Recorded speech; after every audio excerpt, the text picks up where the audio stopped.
Hello, and welcome to Every Horror Movie on Netflix, the show where we watch and review and discuss every horror movie on Netflix. I'm Chris, as always, and with me, as always, is Patrick. As always. And Steven. Hello. And this week we're going to be talking about The Wind, a 2018 Western horror, thriller, period piece, etc. A24 film, an IFC Midnight film. But it's from the genre we might describe as A24 film, though.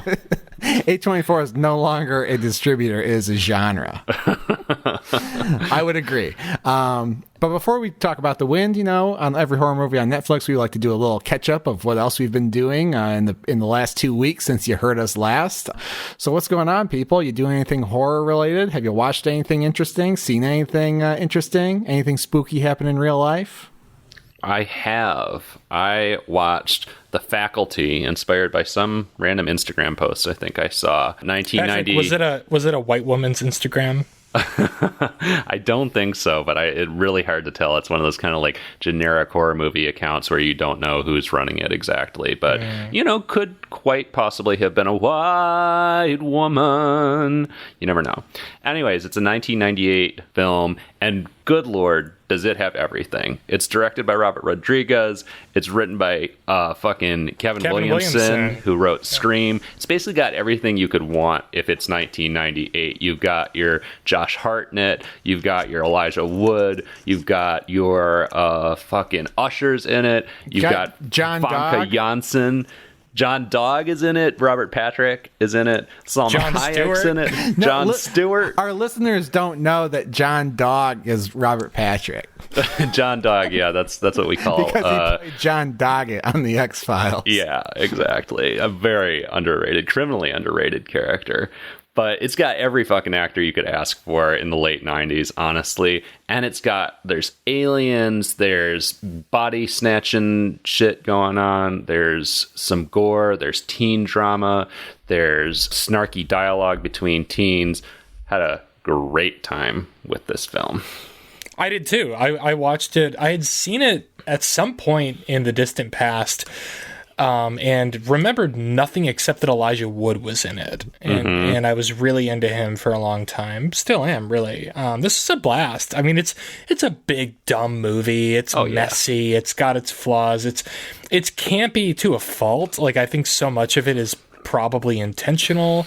Looking at some of the stuff that Kevin Williamson did later, like the Final Destination movies. I fucking loved it. If you can cast your mind back to 1998 while you're watching it, it's even better. Oh, it's a blast. And I forgot to mention also Piper Laurie of Twin Peaks is in it as well. Wait, what?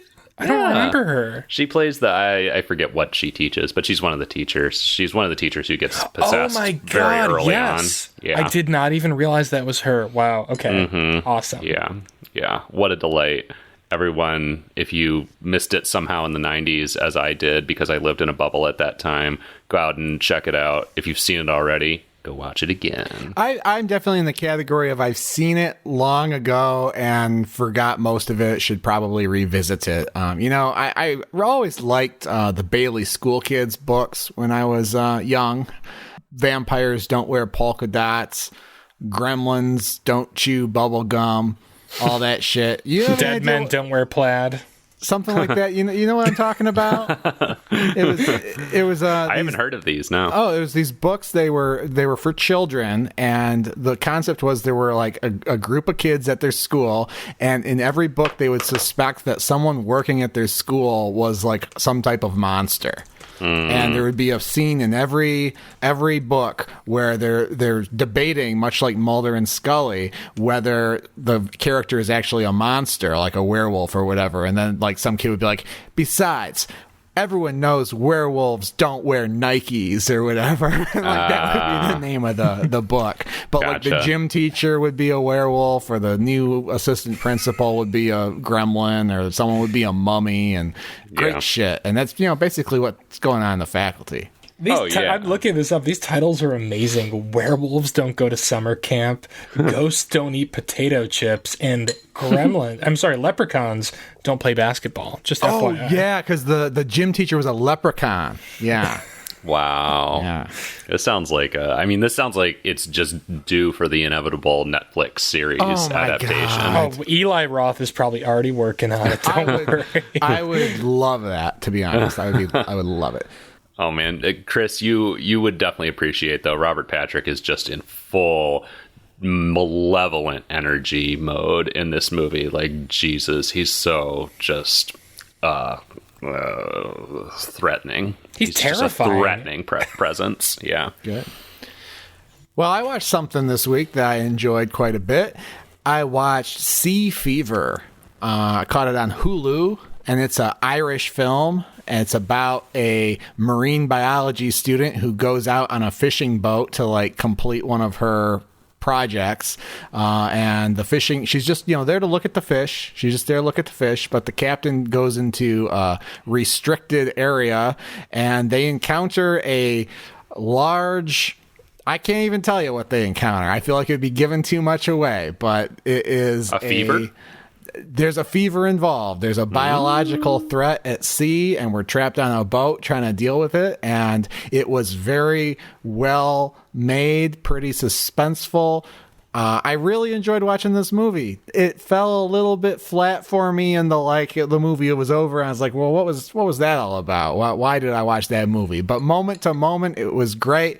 The cinematography was one of the best shot movies I've ever seen. Everything was gorgeous. The performances were great. And you have a bunch of people trapped in a situation, and they're all actually smart and doing smart things to solve the problems. And I always love that. So you can check that out if you're so inclined, if you get a chance to watch it. I love this. I love the movies that Ireland will publicly finance in the horror category. Hell yeah. How about you, Steven? Oh, I had the faculty. That was it. Oh, all right. Unless you want to hear about Mayor of Easttown, but it's not quite horror. I don't. I know you've also played the video game adaptation of The Wind, but we should probably save that for the spoiler room.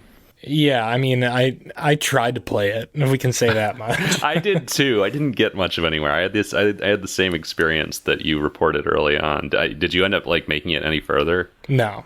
Okay. Yeah, it was kind of puzzling. I'm not sure what was going on there. All right, well, let's get into the main event then. Like I said earlier, we're talking about The Wind, a movie I chose for this week's episode. And I chose it just because I was drawn into the title and the imagery that was on the Netflix catalog. I'm always looking for a nice slow burn, sort of moody, atmospheric, spooky movie with a ominous, vaguely defined threat. That's not really what I got, but I was very drawn to the concept of a homesteading woman in the 1800s on the prairie who's concerned that there are things not quite right outside the walls of her home. This is a movie that premiered in 2018 at the Toronto International Film Festival. It notably is written and directed by women, has a lot of women as the department heads, and as Patrick said, it's a IFC midnight release, although it could be described as being in the A24 genre. Dude, I feel like we were watching a lot of IFC midnight movies for a while there. That kept coming up as a running topic of conversation early on, and I feel like we haven't actually watched one in a long time, or maybe we just stopped talking about it. Yeah, they had a lot of stuff on Netflix, especially towards the beginning of the alphabet. Yeah. Hashtag horror, a dark song. Yeah. Anti-birth. Those are the ones that stick out in my mind the most. I think Baskin was IFC Midnight. Yeah. So I've always liked IFC Midnight. Their hit to miss ratio isn't quite as good as the A24 movies I've seen, but I feel like you usually get something that's a little more interesting than, your Be Afraids and your run-of-the-mill Netflix fare. They take a lot of chances on small films and filmmakers, and I think that's cool. But yeah, they miss more often than they hit, unfortunately. Well, anyways, what the fuck's this movie about? So the movie is about it's very easy to keep track of the characters because there's only 4 of them. We have a woman named Lizzie. I mean, well, no. Well, all right, 5 of them. five tops. Well, you never know. There might be more. So we have a couple. Lizzie is our main character, and who I guess the actress was also in Insidious: The Last Key, the only Insidious movie I have not seen. So I'll be checking that out. But we have Lizzie, and she lives with her husband Isaac, and they are homesteading out on the prairie. There is no one else living around them for fucking 150 miles as far as we're concerned. It's just them and the grass and the wind and their chickens and their goat. And very reminiscent of The Vivitch in that sense. So it's a film I thought of many times throughout this. Yes, White Phillip, dude. White Phillip.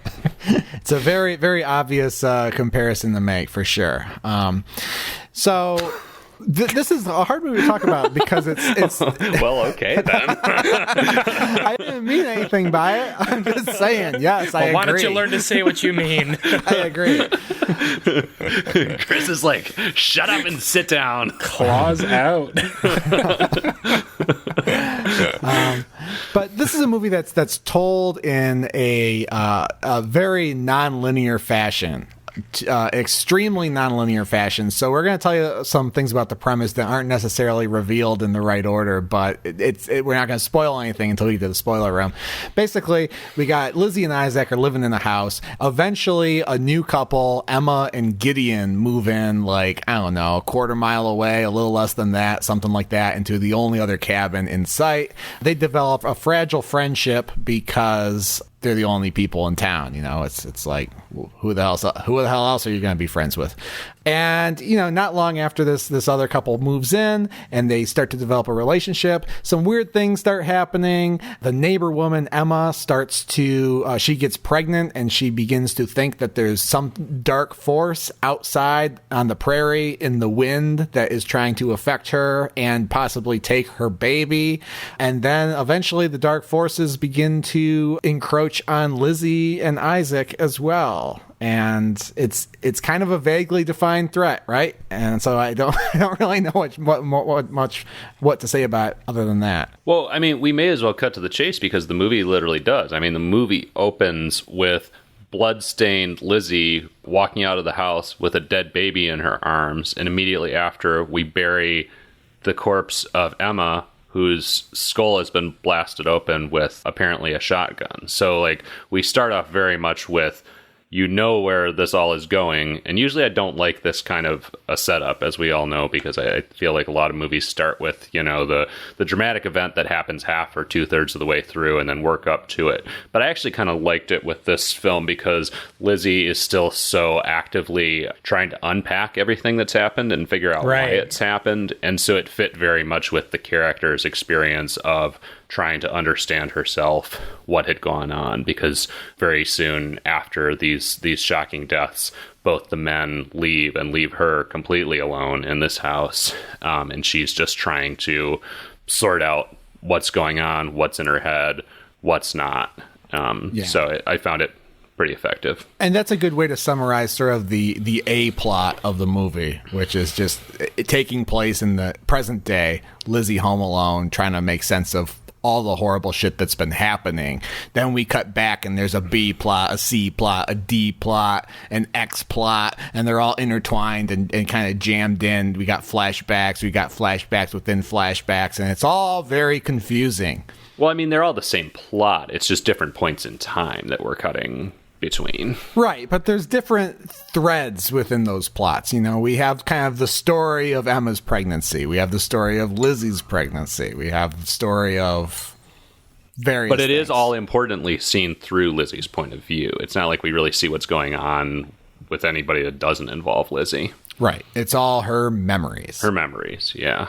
And it does all that sort of time shifting in a way that does feel disorienting, but again, in a way that struck me as effective and very intentional. You know, it feels very much the way that you'll be doing something, and some small element of whatever activity you're involved in that casts your mind back to something related from 2 weeks or 3 months ago or whatever. It felt very natural. And even when those sort of disorienting shifts happen, I could pretty quickly piece together where we were in the timeline and why Lizzie was thinking about this thing in that particular moment. Yeah, they segue in and out of them in, a way where there are explicit reminders. It reminded me of the way the narrative is told in Hitman Contracts, where Agent 47 has been vitally wounded and he's recovering in a seedy motel room, and there's a surgeon who's like working on him, and like he hears the dripping tap of the faucet, and it takes him back to the mission he did 5 years ago and it was raining and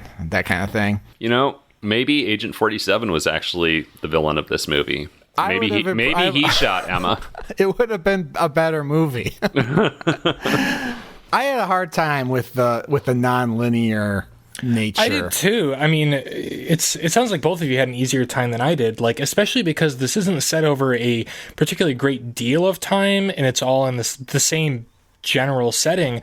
Like, I got very confused trying to figure out where in the timeline we were.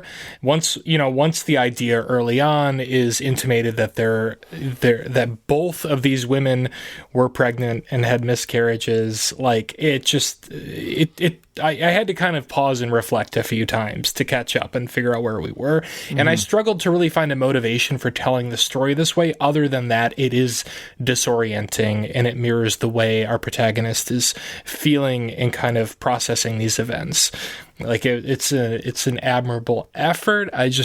It didn't work very well for me. Maybe that's a me problem, though. No, I actually agree 100%. That's how I felt. And I had a very hard time with it. And it kind of actively frustrated me because I just didn't understand the motivation for it. And again, it's like, it's not just like we're going from one period of time back to another period of time, back and forth. There's like 3 or 4 different periods of time that we're going through. And I had to do considerable amounts of work at the beginning of every scene to be like, okay, Lizzie's pregnant now? Okay, so this must be, and I'm doing the math, like, all right, well, we saw her having sex. Is that when she got pregnant? Is this 9 months later? Is this before the other girl got pregnant? I'm losing my mind watching this movie. I actually found it surprisingly clear. I mean, through costumes and lighting, even like the earlier scenes in the timeline are lit in a much more sort of warm and sunny sort of tone. Pregnancy progressions, the way Emma's belly progresses, I would have that moment of disorientation when we would switch timelines or points in time, but I would always lock on to whatever point in the story we were at pretty quickly based on, one of those cues or multiple of those cues. Well, let me tell you something I found out. I read an article that was in Screen Daily, and this was around the time the movie premiered at the Toronto International Film Festival, and they talked to the writer, Teresa Sutherland, and the director, Emma Tammy, I think. Yeah, I think you're right. Emma Tammy. And they talk about how they chose to present the story through a series of flashbacks, of course, to kind of emphasize Lizzie's headspace, but then they said that it was a complicated structure and that the two were reshuffling scenes throughout the entire process all the way through post-production. And the director said, our first edit was exactly how it was in the script, and we were like, well, this doesn't work at all, so we need to re-envision and re-scramble and rewrite it in post, and we did more than once. So the definition of a movie that was saved in the edit, if you consider it saved. If you consider it saved. And I don't consider it saved. I think that it was just too much editing in this movie for its own good. I would have preferred to have seen, I think, a shitty version of their original vision that maybe would have given me a little bit more of like the slow burn, the natural building of dread than this, where it's just like, whoa. Well, we should talk about the horror elements of this, because I found the horror, the more overtly horrific scenes or supernatural scenes to be among the stronger in the film. I found them to be very exciting, but also very jarring. And the score is pretty bombastic when it would be in an Insidious type movie. It really does feel like this is like 3 different kinds of films in one. Like, it's part Insidious, it's part Persona, and it's part like, I don't know. I thought of Meek's Cutoff a lot during this, feminist revisionist Western. And I don't know that the twain really meet successfully anywhere, at least for me. Well, I'm glad you mentioned the horror elements. I am pulling my punches a little bit because I respect a lot of what these people were trying to do. I think there's a lot of artistry and talent on display in this film. I would certainly watch anything that these filmmakers did again. But I would totally agree. But I thought that there were just so many choices that were aggressively obnoxious in this movie, including the way they presented these scares and jump scares where you have these like screechy violins screaming at you as if to jolt you when there's nothing scary happening on screen. There's a wolf attack in like the 3rd scene where it's just it's over the top. It's more insane than anything in The Grey. And well, okay, the wolf attack. You're talking about the wolf attack like when she's backed up against the wall firing her gun at the door. Yeah. I mean, is it a wolf attack though? I mean, that scene really gripped me because early on I didn't know how horror was going to be infused in this. And yeah, we've seen that before where there's an unknown threat on the other side of the door. Like, we have an idea of what it might be, but could it be something more sinister?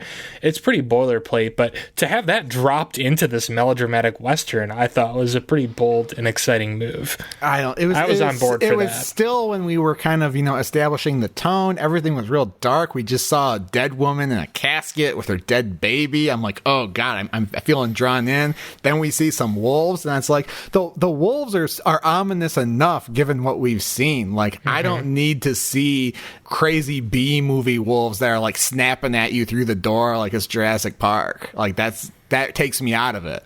Yeah, I agreed that the wolf scene was pretty ridiculous, especially with this strange locking mechanism that she's kind of jerry-rigged on the door. Like, basically, she just has a small piece of chain that she kind of wraps around what appears to be a nail to, like, hold the door shut, which, I mean, probably that was not too far from what they were actually working with at this time, but it's such a ludicrous security device to hold back these wolves that are otherwise, like, just raging at the door. I don't know. I mean, Steven certainly brings up an interesting point that, given later events in the film, where was there really a wolf attack at all? But I'm like, maybe there was a wolf attack, maybe not. But I don't think she thinks they're wolves after a certain point in that scene, and that's what made it.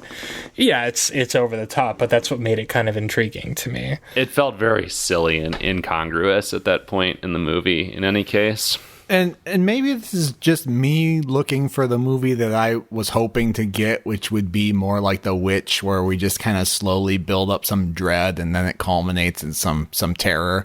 But it felt like a movie where they, whatever. And based on this article that we have, we know that their first cut didn't quite work. And so they took it to the editing room and reshuffled it all around. And I'm thinking that maybe at that point, whatever dread was in the screenplay and then their first cut was kind of gone. So they had to kind of artificially insert some, like, by just keeping things tense by like quickly cutting the camera and going shring with the strings at you to get you to jolt in your seat a little bit, or by having these crazy jump cuts at the wolf attack. So, I mean, you talk about building dread, but I felt great dread from that opening scene, and it was sustained for a long portion of the film for me. So we're very interestingly different responses to that there. I would absolutely say this film builds dread from moment one, personally. The opening was very strong. Yeah. Before it got mired in its stylistic excess, which just did not work for me. Let's talk about our lead. I thought she did a phenomenal job.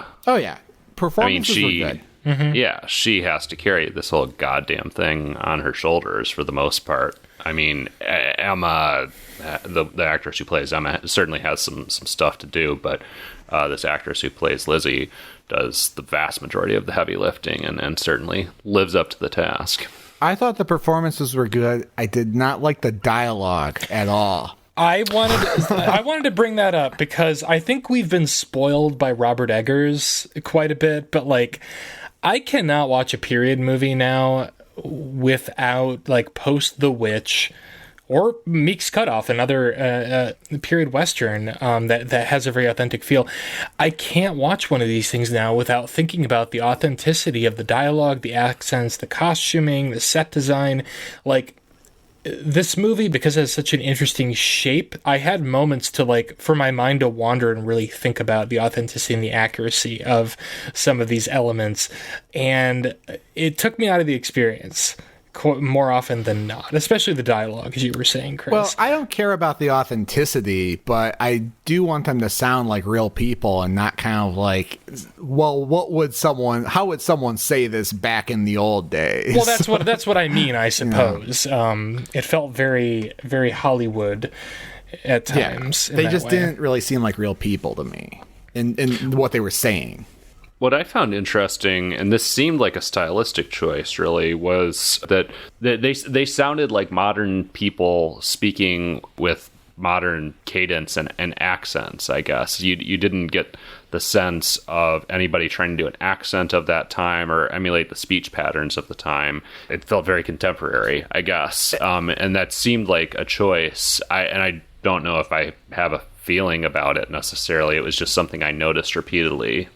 At least until the Reverend shows up later on and has such a heavy Texas accent that between that and his face, I thought it was Ron Paul. I thought Ron Paul was on set. R.I.P. Oh my God.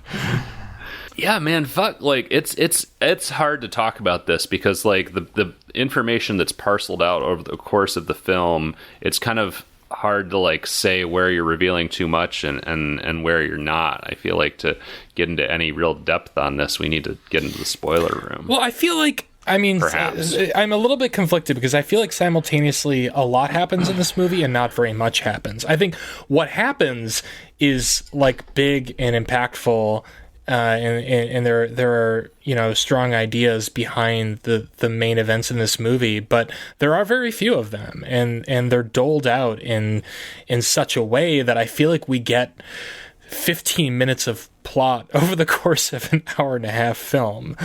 It is really hard to talk about without spoiling it, or even deciding what is a spoiler or not. Yeah, mm-hmm. Yeah. Sure. I mean, I gotta be honest. It bored me for the most part. And maybe this is heading into reviews more than just discussion. Oh, you're reviewing it right now, I think. Okay.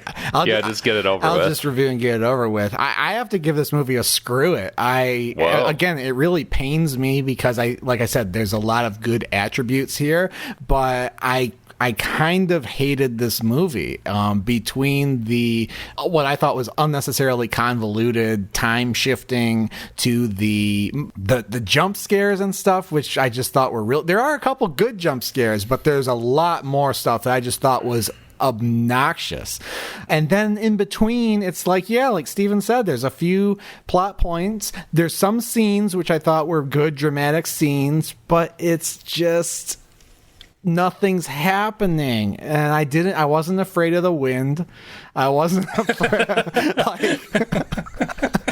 I mean, maybe that's the worst thing you can say about it. It's about a movie called The Wind? Yeah, I would think so. I wasn't scared of what was out there. I was mostly scared of the editorial choices of the movie. So I'll give it a screw it. Like I said, God bless them. I'll watch their next movie, but didn't do it for me. I was very disappointed with this because I picked it and I was looking for something nice. I wanted to see this scrappy young woman on the prairie with her shotgun defending her home from God knows what terrors. And you know what? Just as a side note, and this is kind of going back to discussion maybe, I thought that this movie would have been a lot better if it had some sense of humor about itself. Because there's some silly shit in this movie. No? Yeah, what? I would like to see a little bit of a winky version of this where it's a little bit campier, and I think it would have had a lot of potential, but just it wasn't working for me in the way they were going for, so just this super serious sort of stuffy period thing did not work for me. Screw it. I would love to get Emma Tammy in here and have you tell her movie should have been funnier. I gotta say, I mean, we'll get into it in the spoiler room, but the one scene in this that is like overtly campy with the Reverend, I love. But like on an island unto itself. I did not want it in this movie or what I thought this movie was going to be going into it. I think Chris is taking a very like anarchist approach. The only way to make this movie better is just to completely blow it up.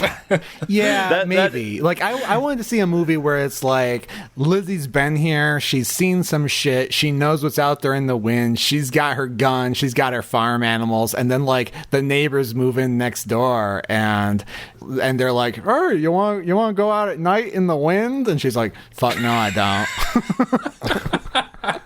I mean, that sounds like an interesting movie, but it's a different movie. Yeah. It's like saying that you want this movie, but you want there to be aliens in it or something. Well, because there were a few points in this movie where Lizzie is like, "Fuck it, I'm putting both hands on the steering wheel, and I am gonna take control of my situation," and that was very fun for me. And I don't know, I mean, we're talking about a movie where there's a scene where she's like walking back to her cottage and her like the ghost of her dead friend just like, ooh, like walking behind her. Like, that's silly.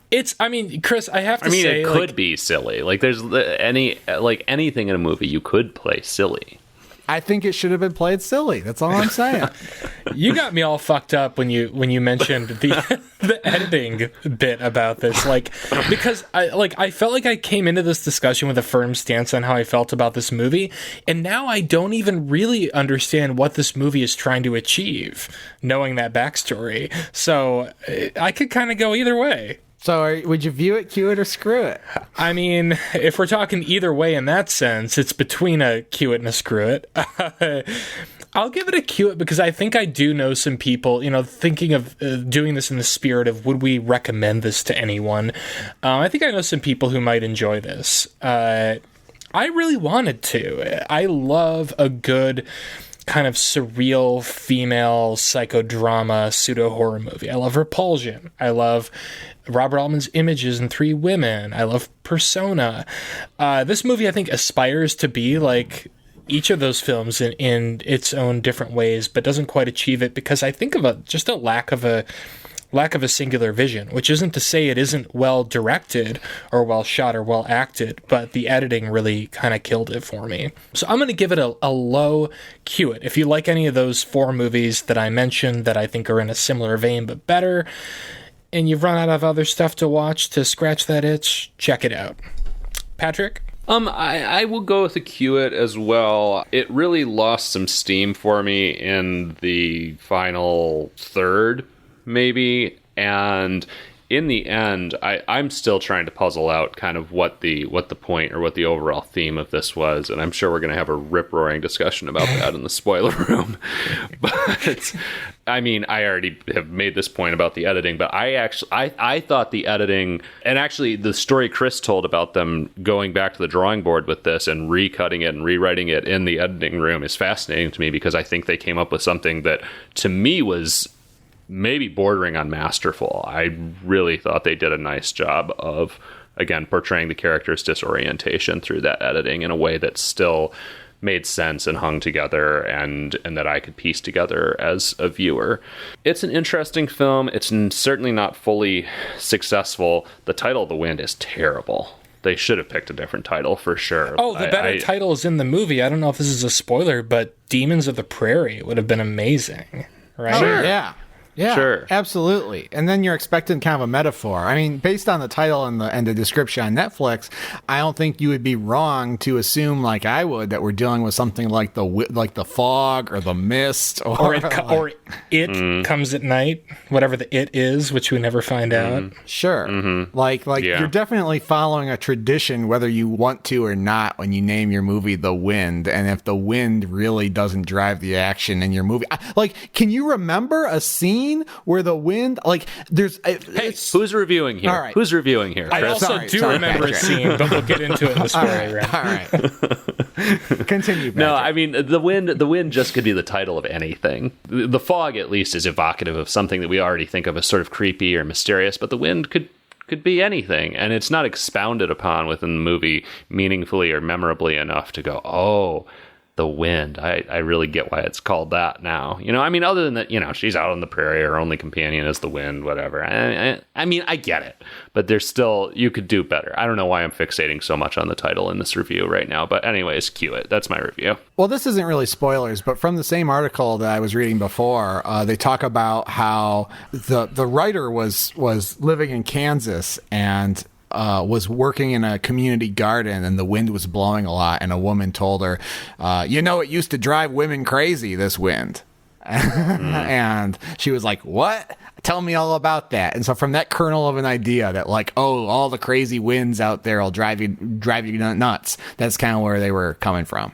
Well, and I think the movie probably needed a character to say that, basically. I mean, not to be too on the nose with it, but to draw that direct connection to the significance of the wind. Like, no one talks about the wind. We hear the wind a couple of times, but otherwise there's no real significance given to this title within the text of the film, Make it more of a nuisance, There is the one scene where the wind blows down her clothesline. Yeah. You have wanted that shit happening all movie.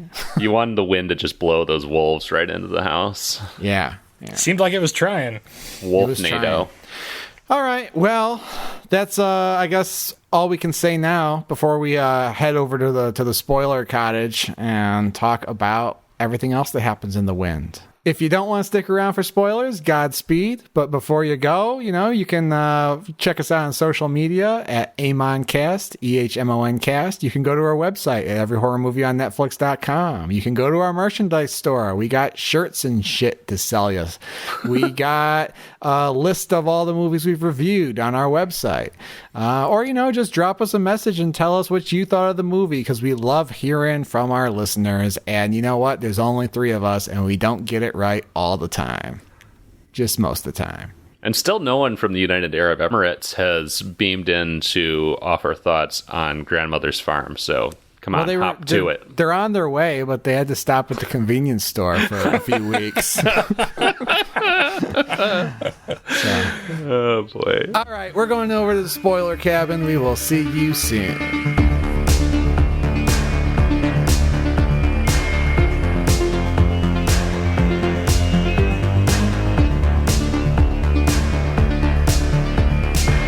All right, welcome back. We are here in the spoiler cabin, trying to keep the goddamn door closed so the wind doesn't blow in here.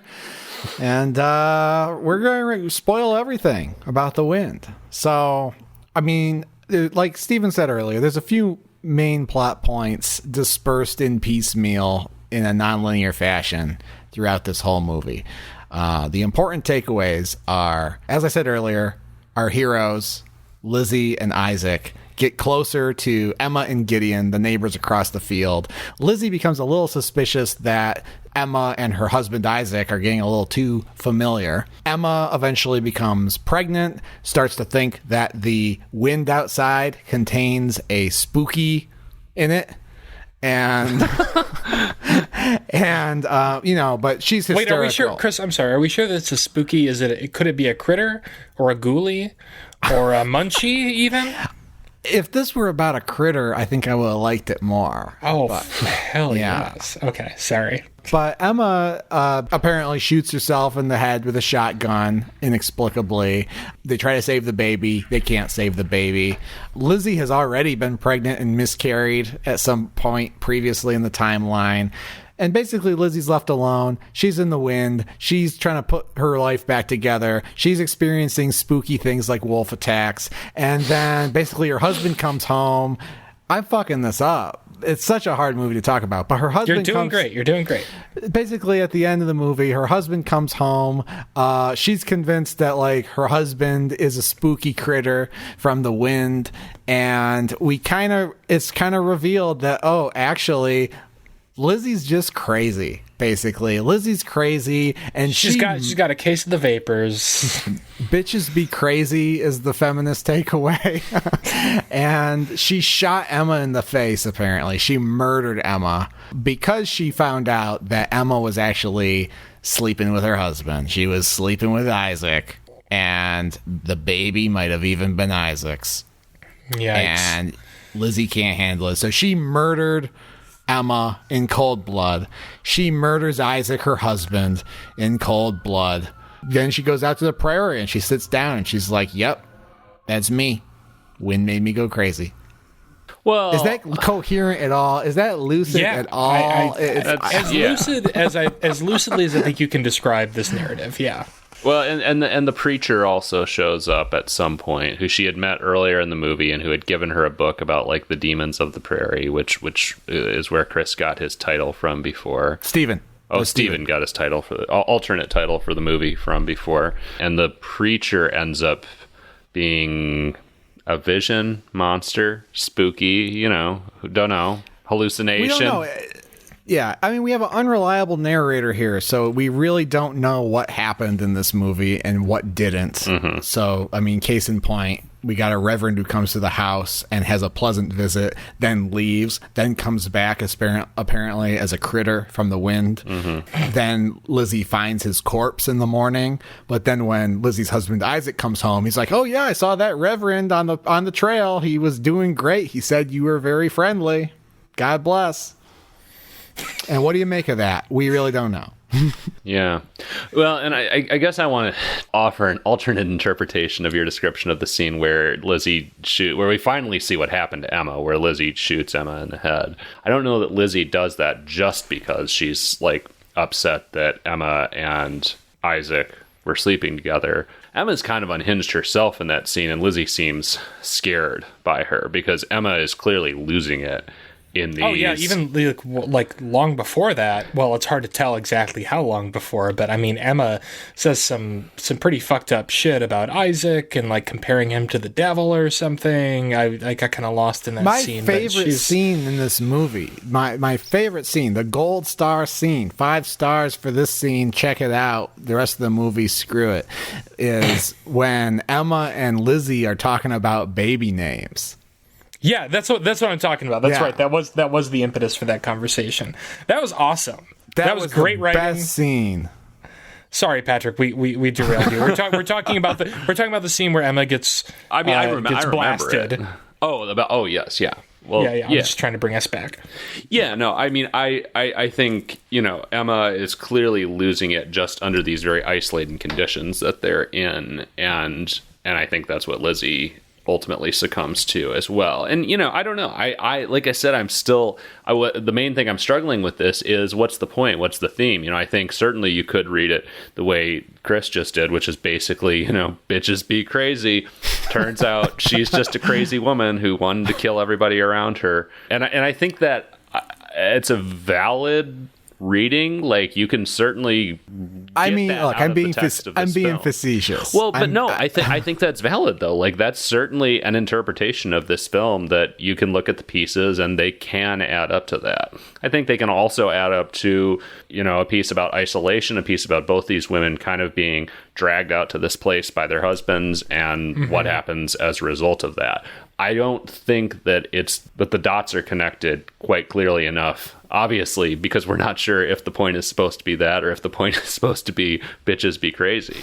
Well, I think it's definitely about the things that can make you go crazy, more so than just being like, women, they crazy. Yeah. Well, yes, I think it's about that, but like, there aren't really any clear through lines to get to that. Like, I don't know. There's an interesting scene early on when the four of them have dinner together for the first time, and Gideon says something about how, like, what a great meal Lizzie made and how, like, she should teach his wife, or he wishes his wife could make a good meal. I don't remember what the exact line is. And then, like, Lizzie and Emma are washing up, and Lizzie is like kind of on board with the patriarchal hierarchy and saying that she'll like help her out, like help her how to be a better housewife or whatever. And I was like, wait, what? Like, this is when we're still trying to figure out how we feel about our protagonist, which I don't know if it ever became totally clear for me. And it seemed like that was going to lead to maybe some like flashbacks of Lizzie being gaslit into this whole thing, but like, we don't really quite get that either. It's just so muddled. I don't know. Like, I have my thoughts about like what some of the themes are. I just don't think they're articulated very clearly. Yeah. They're simple people living a rough life, you know? And I mean, so basically, I mean, I'm leaning a little bit on this article that I keep going back to, where the writer talks about how, you know, back in the day, the men would go off and be the cowboys, and we always see, but someone had to stay on the homestead, and that was the women. And that was when we were pregnant. That was when the floods would come. That was when the wildfires were rampant. They, meaning the women, were there, and they were the protectors of the homestead. They were taking care of business. It's just not a perspective we've seen. It's a silent part of history for women who were doing amazing things just to keep alive. So that's kind of where their head's at when they're writing the movie. And I think that's communicated in when you see the depictions of all the chores and the rough life. But again, it's like, is this a strong woman, or is this someone who can't handle the stress of the wind blowing against her door, and so she becomes a murderer? Yeah, I think like the whole what you're saying, Chris, is pulling some thoughts together that were previously just loosely connected in my head, and I think that makes a good case for the horror undermining some of the really interesting and rich potential themes in this movie, because that's where we start to wonder if she's just crazy and she just can't hack it.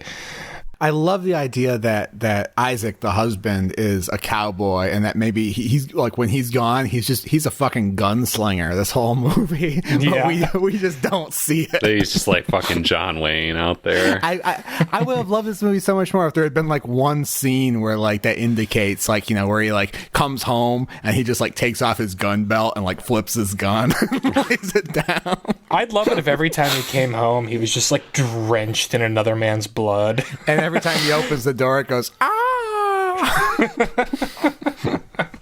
What? Better movie. Wait, what was that sound effect you just did? It was kind of like the theme from Good, the Bad, and the Ugly. Oh, okay. Ah! Gotcha. But that's not what we get. That's not what we get. You know what I thought the scariest scene is? Well, there were two scenes that were pretty fucking scary in this movie, for me.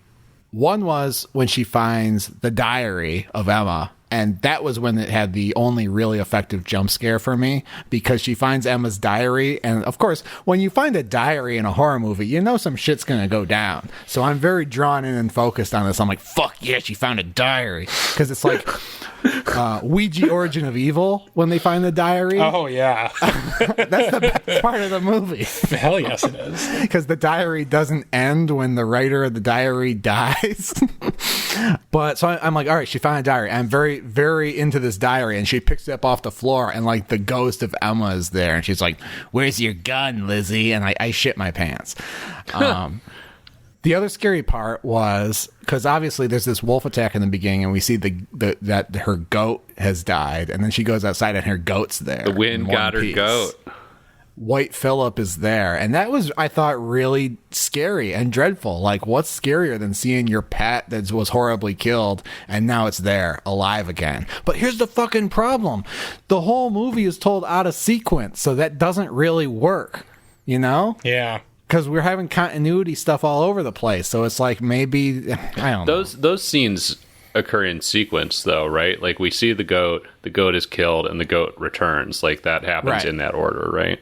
Right, Yeah. and it's pretty clear what's going on. Yeah. But I don't know. Yeah, I don't know. Some good spooks. It is weird because there's like the shape, the outline of, there's like the sort of out of focus image of a pretty fucking solid movie here, but it just it doesn't quite coalesce. It's a bit like the scene when Lizzie, and again, I don't remember where in the timeline this is, but I really liked the shot. But there's a scene where she's kind of disturbed, I think, in the moment, but like getting a reality check or trying to get a reality check on herself by like looking into the mirror. But the mirror is just this like antique, cloudy thing that, you know, you can barely make out anything more than the shape of her image, and that's a good metaphor for this movie, I think. which I think is something the film aspires to, though. I mean, again, back to Persona and Images and these other movies that deal with women kind of undergoing psychosis because they've reached the end of their rope with the way they're treated in society. They're reevaluating their identities. Those movies all take on an equally kind of shapeless sort of pacing to mirror what's going on inside the protagonist's mind, but I think they're done with a little bit more intent than this film was. That said, I would love to read the original screenplay and see what they were actually working with before they assembled this thing. That's actually how I found that article. I was looking for the screenplay because I had a sense that there had been some post-production fuckery with this movie, and I couldn't find the screenplay, but I did find that article. But yeah, I would love to see, even just as a curiosity, even if the finished movie is better, I think it would be very interesting to see the original version. But I see here that the director, Emma Tammy, has directed 2 episodes of a Hulu horror anthology series called Into the Dark. Mm-hmm. So I might have to check those out because I don't think she doesn't have chops. I just think there was a little bit of a misfire on this particular project. Well, what are we watching next week, Is Patrick? that it? Are we done talking about the wind? Dude, I don't know. So I feel like Succurbanoth, or whatever his name is, needs to become a new Amon meme, though. The demon, the fucking... the bringer of jealous the thoughts. perversior of the marital bed, I think it says. I don't know if that's how you pronounce that, but he's like the perverter of the marriage bed. Damn. The bringer of jealous thoughts, yes. I hate it when the marriage bed gets perverted. That's what's happening every day in America these days, man. We got to save the marriage bed. Oh, this might be nothing, but we were talking about the wind and the wind being a presence or not being a presence in this movie. And Steven, you said you thought that the wind was a presence in the movie in some scene. I did. I mean, with the sound design, which, if we're talking about the score, is obnoxious, I did feel like a sense of the wind being a presence, at least like on the soundtrack. It did feel at times like a movie that I really made me want to like curl up with a blanket, and like close the blinds and pretend it's storming outside. I liked that about it. Yeah, I listened to it with headphones on, and I liked hearing all the little creaks of the house and everything, and kind of the constant presence of the wind. Yeah. But again, it wasn't ominous or anything, because the wind itself didn't really matter. Right. It's not as malevolent as the title would imply. No. Yeah, I guess it was more of a presence than I suggested earlier in the film, now that you guys are pointing out all these different things. But it still doesn't gel to me. It still doesn't merit the title The Wind, god damn it. No. The title The Wind is still lame. I mean, I'd be very interested to learn. I can't whether or not imagine that though. Like, what studio would want to give it such a lame name? That sucks. Maybe we Demons got it of the wrong. Prairie is better. That's like the studio note. Is they're like, oh, that's cool on the pamphlet. This is a cool title, And I mean, I agree. I think it should have been called Demons of the Prairie. I like that title, but that seems more like something where the studio goes, oh, people will know what this is about. They'll, this will sell. Maybe it's actually the wind. Maybe it's about being wound up out there on the prairie. All right, well, I guess that's it. What the hell are we watching next week? Patrick, it's your turn to decide. Oh shit, it's my turn to decide. Don't All right, let us down. Don't let us down. I can't do another bad one. I can't go back in the dark again. Yeah, I've been wanting to watch this one for a while. We are going to watch Pizza, which attracted my attention on Netflix originally. It attracted my attention on Netflix originally because the title was Pizza. And I was like, there's a horror movie called Pizza? This has to be insane and absurd. It's a Bollywood movie, I believe. I don't have the Netflix summary close at hand, but I think it's about a pizza delivery boy who runs into some occult type shit while he's out doing his pizza delivering. And we all know I love a good Bollywood movie, especially a good Bollywood horror movie. And that combination of factors, I was like, all right, got to watch this sometime. All right, but if there's anything in this movie I recognize from Pizza Face Killer, I'm suing for copyright infringement. Yeah, it's going to be some Minority Report shit. Well, that'll be in 2 weeks. We'll be back and we'll be watching Pizza. And you know what? I might fuck around and eat some pizza next episode. Oh, I could go for I haven't a had pie. pizza in so long. I could go for a fucking za right now. Yeah. Maybe some Totino's pizza rolls. What the fuck? Get your fucking pizza rolls out of this. We're not eating fucking pizza. We're eating fucking pizza. I'll put some rolls in my mouth. I'll put some rolls in my mouth. We're gonna be putting some rolls in our mouth. Good. Come to my house and see a pizza. No. Or no, a pizza roll. No, it's gonna be pizza in this case. You're gonna come over to our house and see a pizza. You want to go nuts? Can we just close out of this episode? Yeah, all right. Well, yeah, we're gonna be making a spicy pizza in 2 weeks. Mamma mia! Mamma mia! The moon's gonna hit our eye like a big pizza pie. and that's some more, Jay. Shit! I hate that so much. I hate that. I hope that pizza comes with some more, Jay. All right. Well, that's we gotta get out of here in a hurry. So that's it. See you. Yeah, here comes the wind. Bye See bye. you in 2 weeks. We'll be watching Pizza. Forever Horror Movie on Netflix. I'm Chris. I'm Patrick. I'm Stephen. Goodbye.